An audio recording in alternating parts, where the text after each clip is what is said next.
The night the glass broke. If you saw me today, you wouldn't believe the life I've survived. I look like any other woman in line at the bakery, counting coins and worries, not like someone who once held a city's fear in the palm of her hand.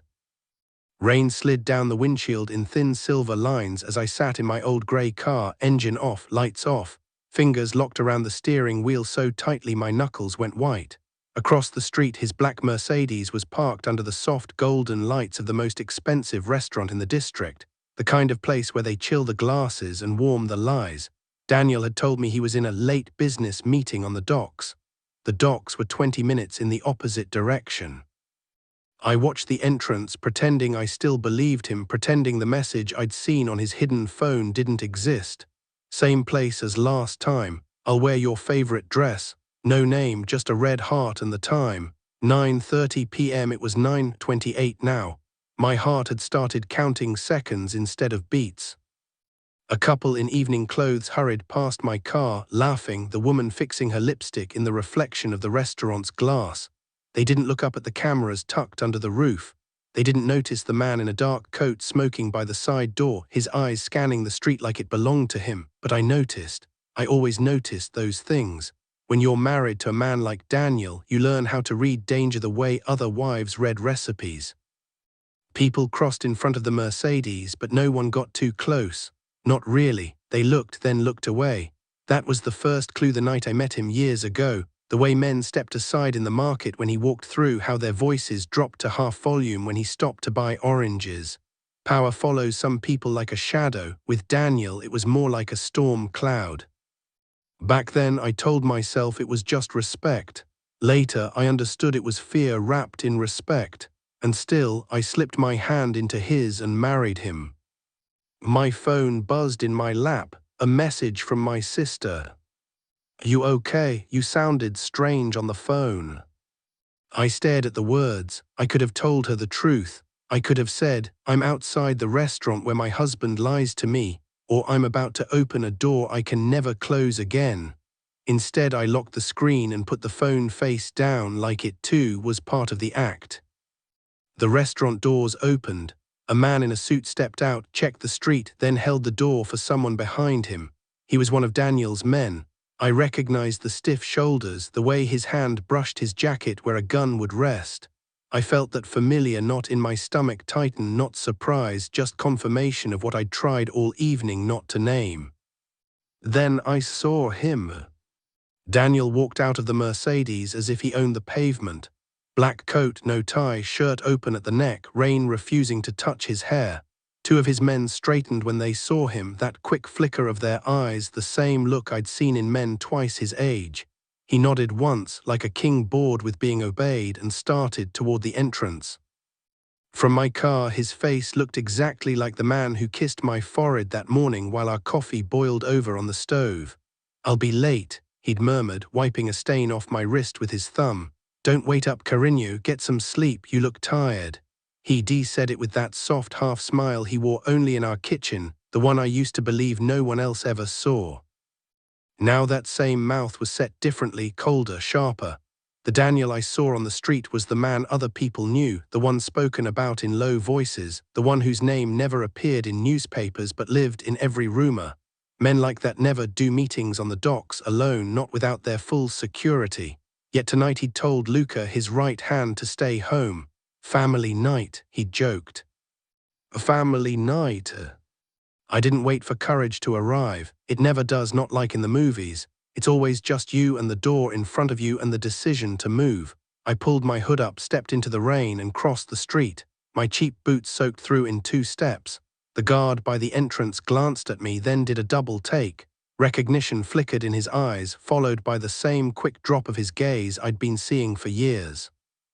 "Buena noche, Signora," he murmured, voice suddenly respectful, body shifting aside to give me a clear path.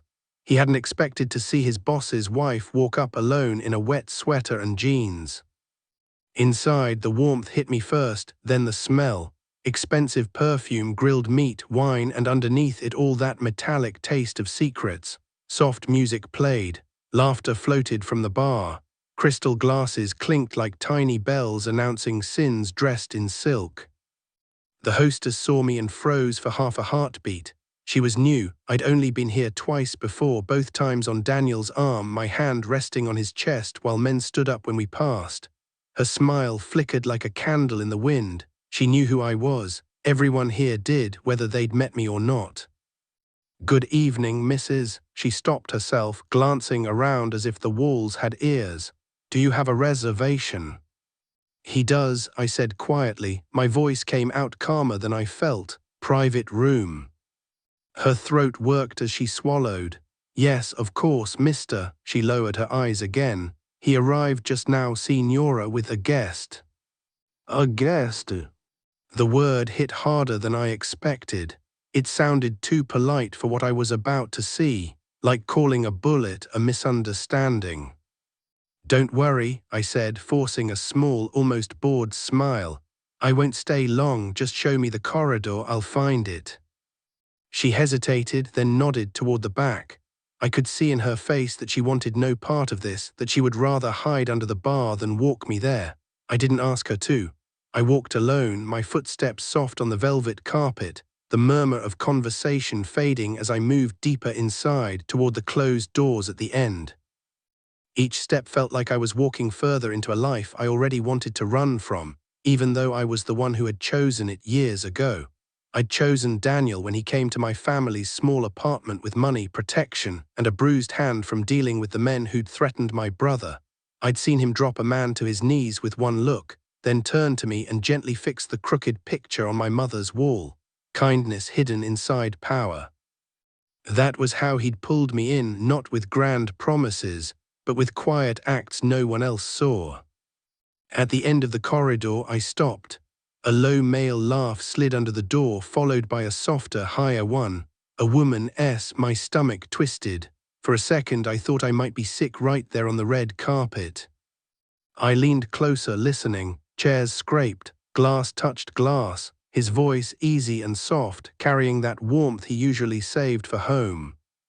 "You look perfect," Daniel said, just like I asked. I closed my eyes. My hand went to the doorknob and stayed there. Every part of me screamed to push it open, to storm in, to shout until the music stopped and all the pretty people turned their heads and saw what he had done to me. But another part, the colder, harder part that living beside him had created, whispered something else.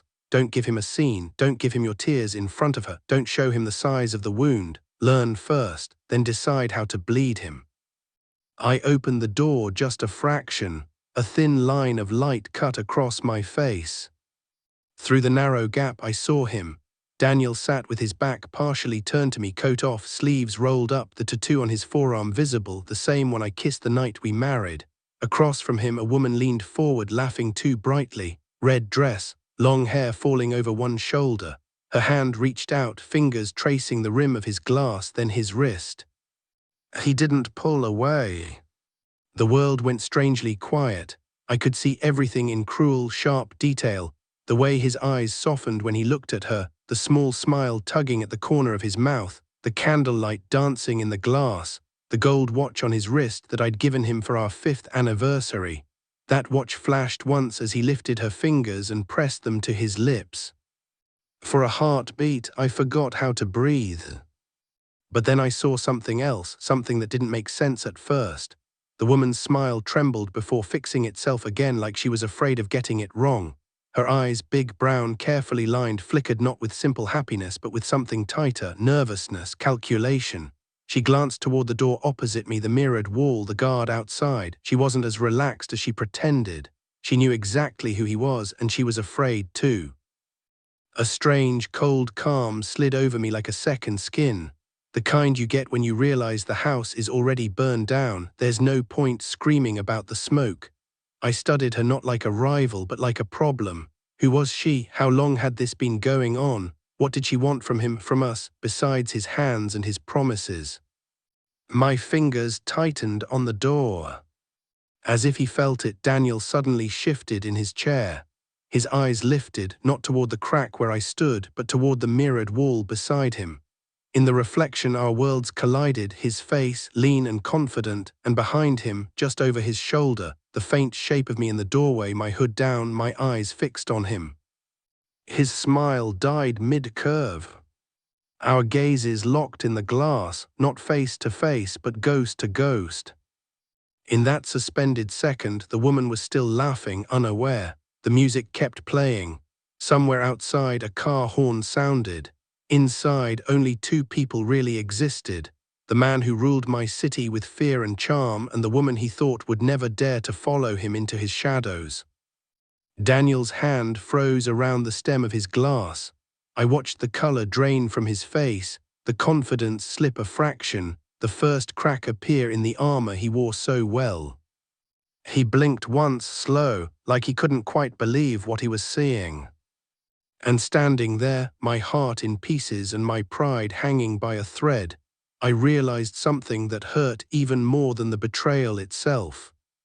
For the first time since I'd known him, he looked genuinely afraid. But not of his enemies. Of me. The quiet that cut deeper. His glass stopped halfway to his mouth. In the mirror, our eyes held for a single, stunned heartbeat. The woman in the red dress was still smiling at whatever joke he'd just told, but the smile didn't reach her eyes anymore. She noticed the way his face changed before she noticed me. Men like Daniel don't usually let anything show. When they do, everyone around them feels the air shift. I pushed the door open the rest of the way. The soft music slipped around me, violins and piano pretending this was just another expensive night, not the moment my marriage cracked down the middle. Candlelight painted everything gold, his jaw the dark wood, the bottle of wine breathing on the table between them. The room smelled like roasted garlic and lies.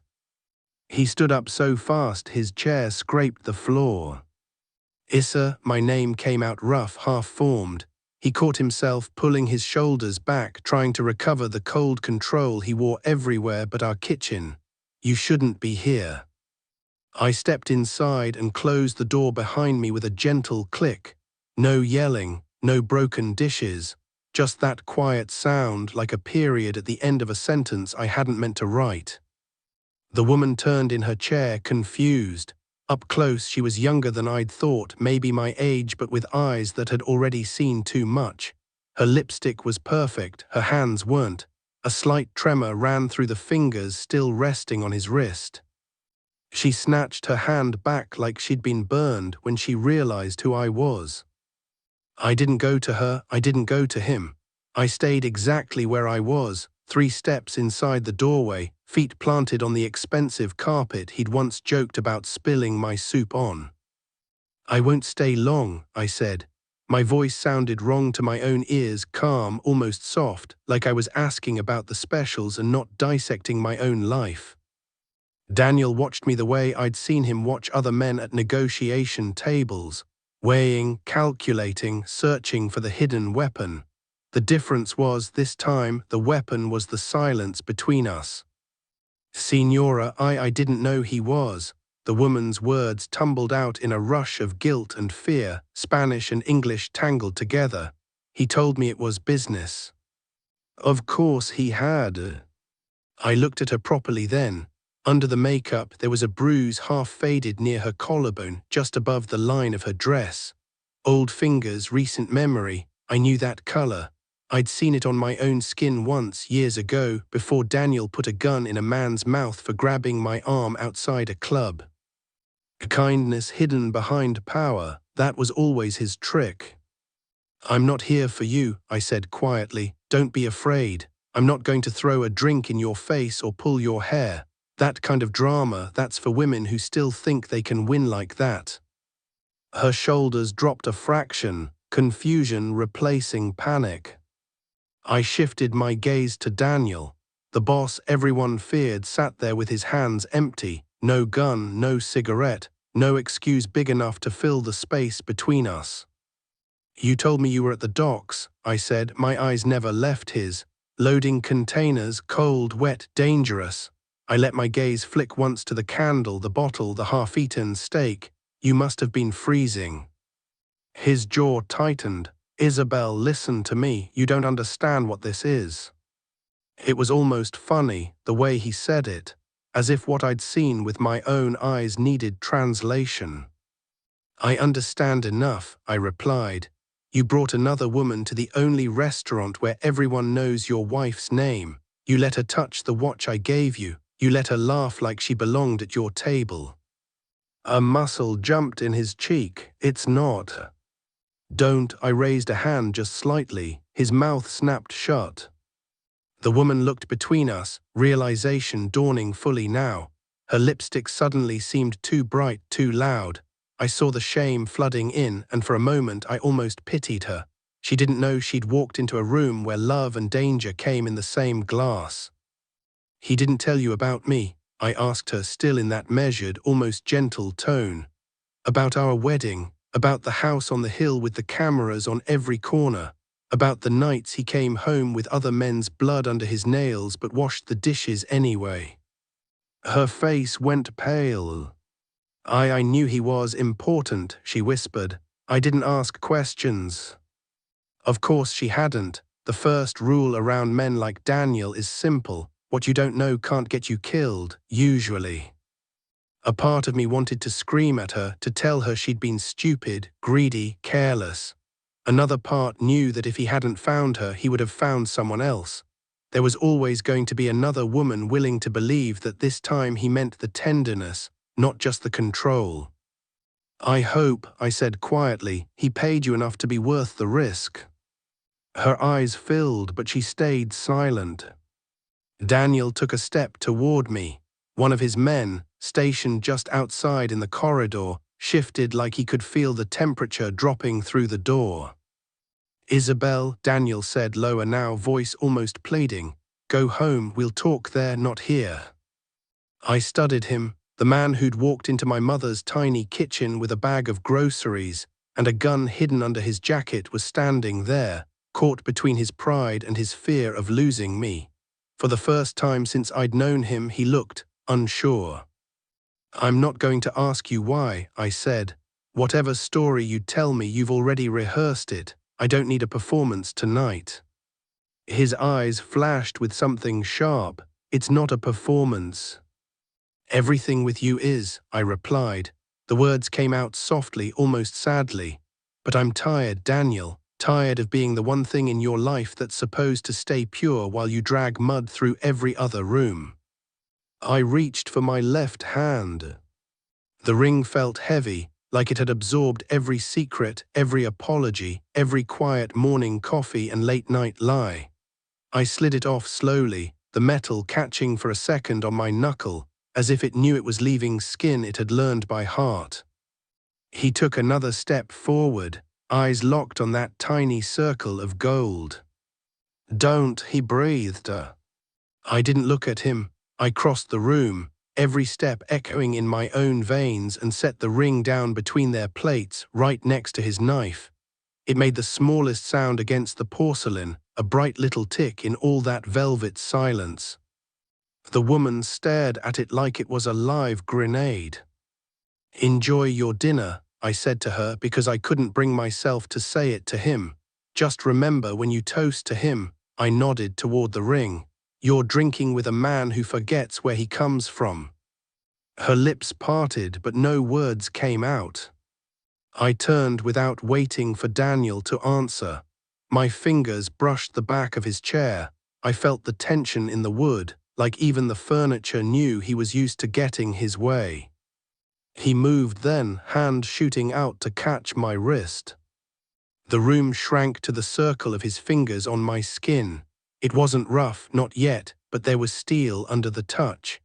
The same hand that had once held mine under the table during family dinners, so my mother wouldn't see his nerves, was now gripping me like I was about to disappear.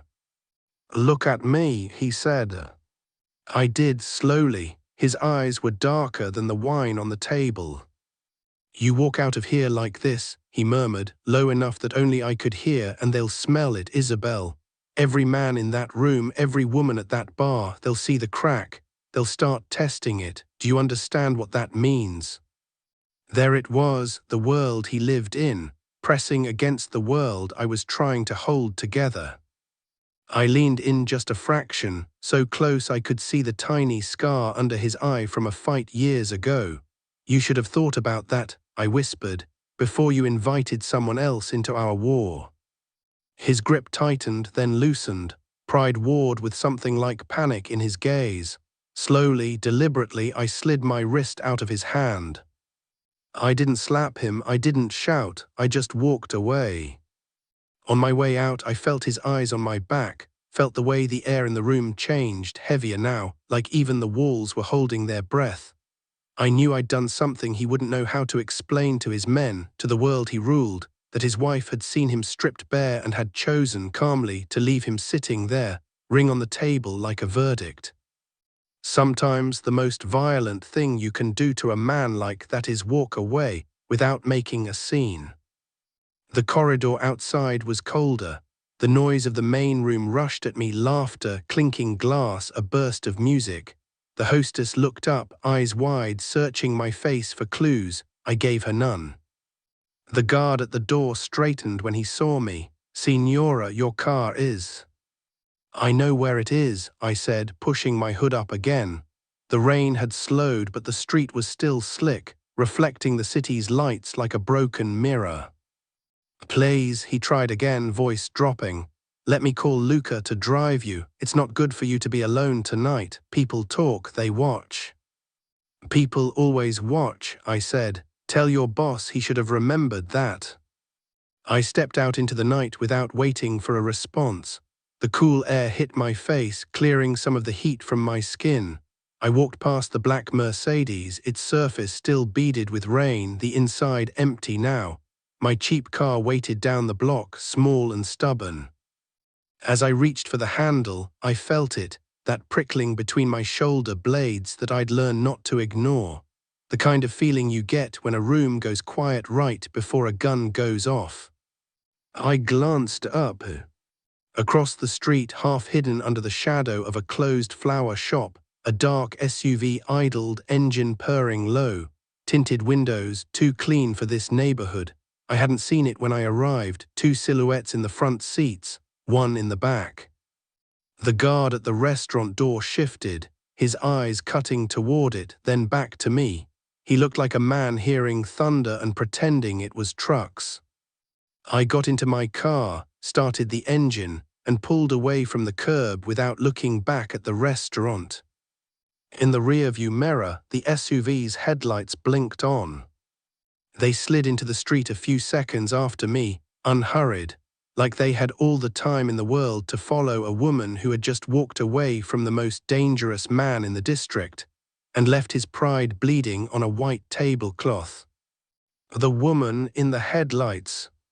The headlights glued themselves to my mirror like 2 pale eyes that refused to blink. They stayed with me after the first turn, and the second, and the third.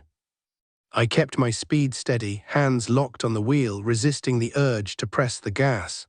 The city moved around me in blurred blocks of light and shadow, late-night vendors closing their stalls, kids kicking a ball under a broken street lamp, a couple arguing on a balcony 3 floors up.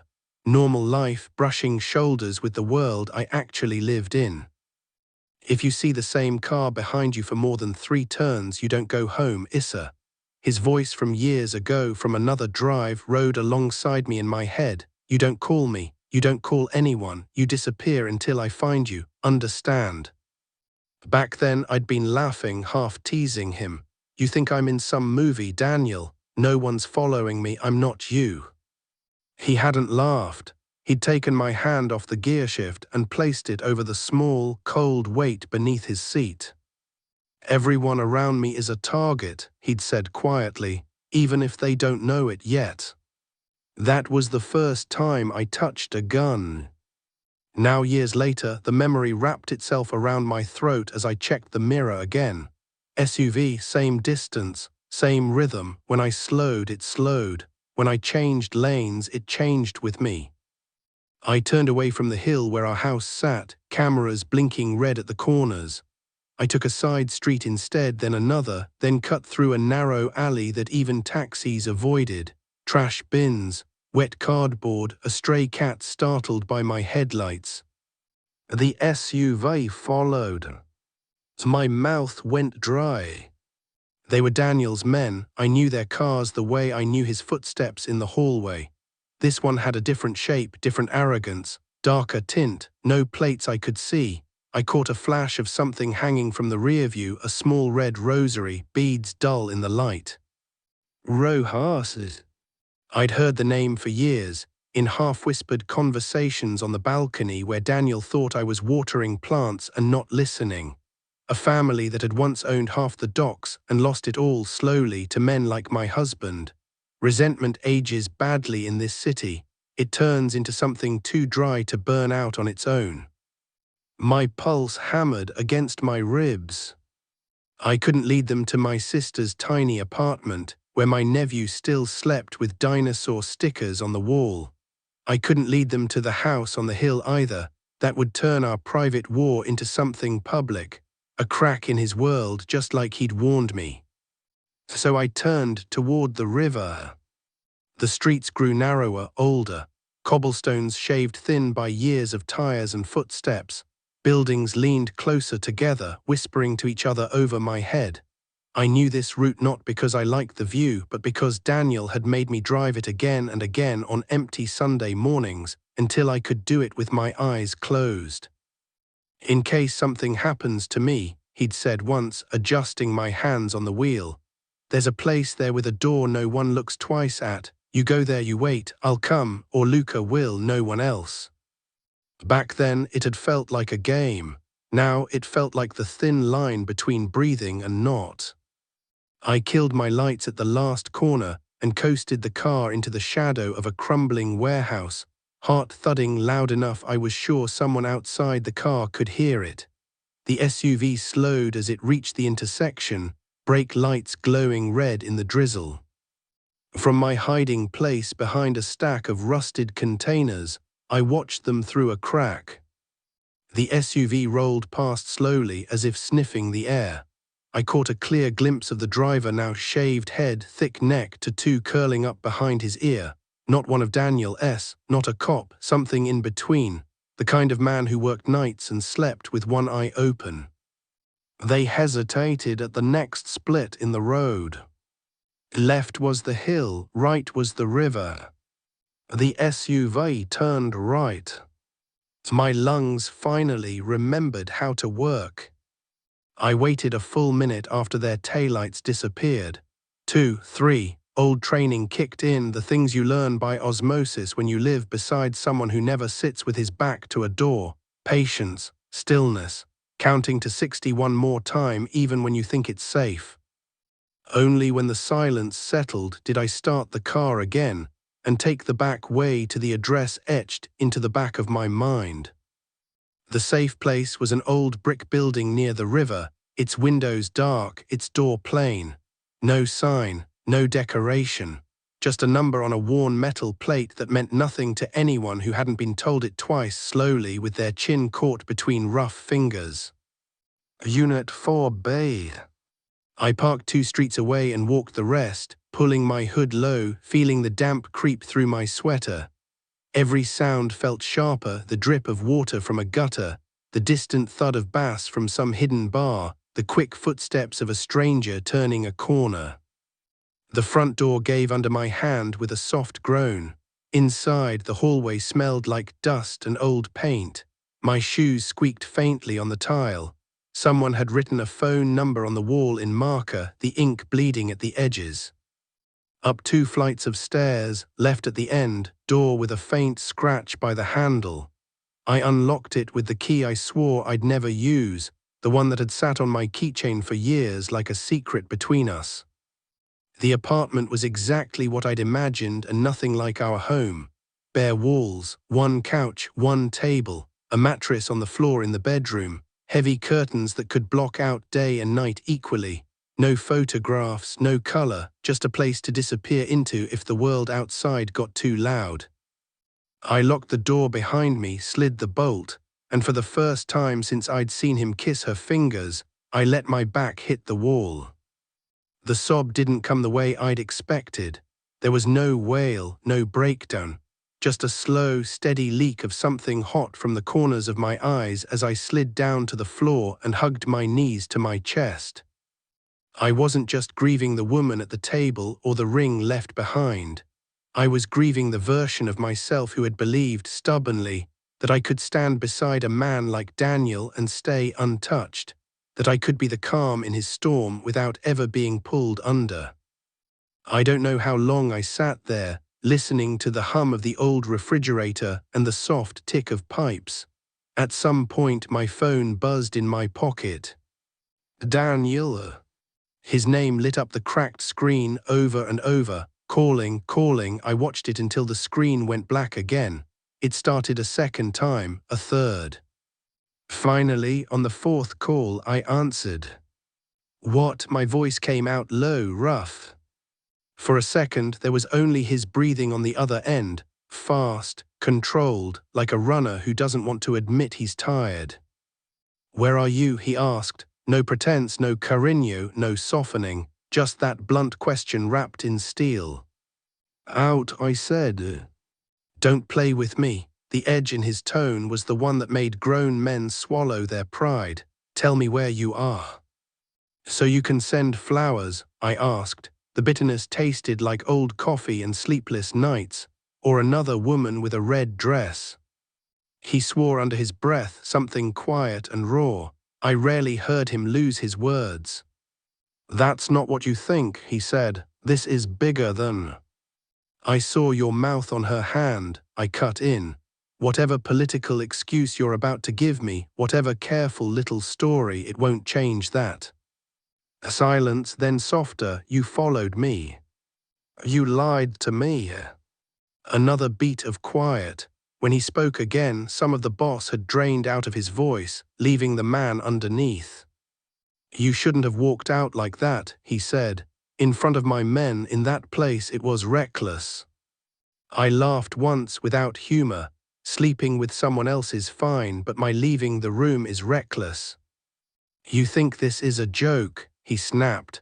There were eyes on us tonight that you don't even know you saw. You put yourself in the middle of something ugly when you opened that door. I've been in the middle of something ugly since the day I said yes to you, I said. You just kept the lights low so I wouldn't see clearly. He went quiet again. I could picture him in that private room, the ring still on the table, his men hovering just outside the door pretending not to listen. They were following you, he said finally, each word precise. Rojas's people, they were outside the restaurant. We spotted the car when we arrived. I know, I said. They followed me when I left. I took the river road. I lost them. A sharp inhale. You what? I lost them, I repeated. You weren't the only one paying attention all these years. For a moment, something like reluctant respect slipped into his silence. That safe place I showed you, he said slowly, is that where you are? My eyes flicked to the bolted door, the blank walls, the empty table. Maybe, I said. Isabel, soft now, warning wrapped in pleading. Don't make me guess when it's your life on the line. And what about mine when it's your pride on the line? I asked. Did you worry this much before you called her tonight? A low growl of frustration came through the line. Behind it I heard muffled voices, men, the clink of glass, the distant thump of a door. He was still at the restaurant. Listen to me, he said, forcing calm into his tone. The woman you saw with me, her name is Sophia, she's not. He broke off. On my side of the door, a floorboard creaked in the hallway. Not mine. My body went rigid. I held my breath. The phone felt suddenly too bright in my hand, the little screen a tiny light in a dark room. Daniel, I whispered, someone's outside. The change in him was immediate.